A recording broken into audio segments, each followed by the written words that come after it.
Bonjour à tous et bienvenue à cette deuxième édition du Téléjournal. Nous avons le plaisir d'avoir avec nous aujourd'hui Guillaume Pelletier, qui a assisté dernièrement à la pièce de théâtre Le cas de Joey Ferguson au Théâtre du Bic. Alors bonjour Guillaume. Bonjour Florence.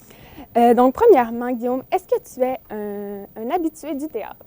Oui, c'est certain, je suis habitué du théâtre. Quand j'étais jeune, j'étais abonné à la Maison Théâtre, un théâtre jeunesse à Montréal durant 4-5 ans.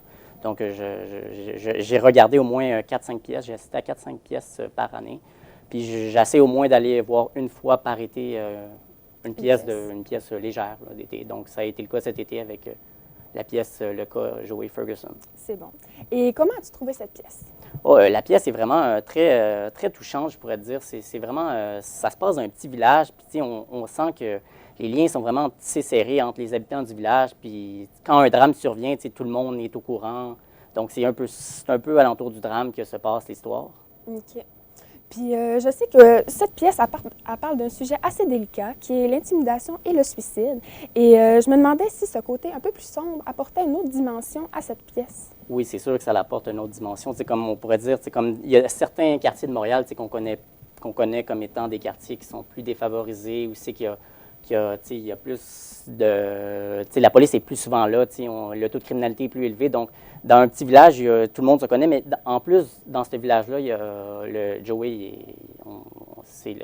quand on parle de suicide, il s'est suicidé. Okay. Donc, c'est certain que c'est touchant parce qu'il s'est suicidé et on ne connaît pas les causes, mais on sait qu'il était jeune, puis il ne s'entendait pas bien avec personne, puis il habitait dans le fin fond du village, puis il buvait, il fumait, donc... on savait, tout le monde le savait, mais finalement, il n'y avait pas juste des torts. On apprend plus tard dans l'histoire que finalement, il y a eu des raisons bien précises pourquoi il s'est suicidé. C'est bon. Et finalement, à qui recommanderais-tu cette pièce de théâtre? Moi, je recommande cette pièce de théâtre vraiment aux gens qui connaissent moins les régions, parce que, comme j'ai dit, cette pièce-là se passe en région, puis on sait qu'aujourd'hui, le gouvernement veut fermer les régions, mais on sent qu'ils sont moins ouverts à donner des bonbons aux régions. Donc, les gens qui ne connaissent pas les régions, ils ne savent pas trop comment ça se passe là-bas.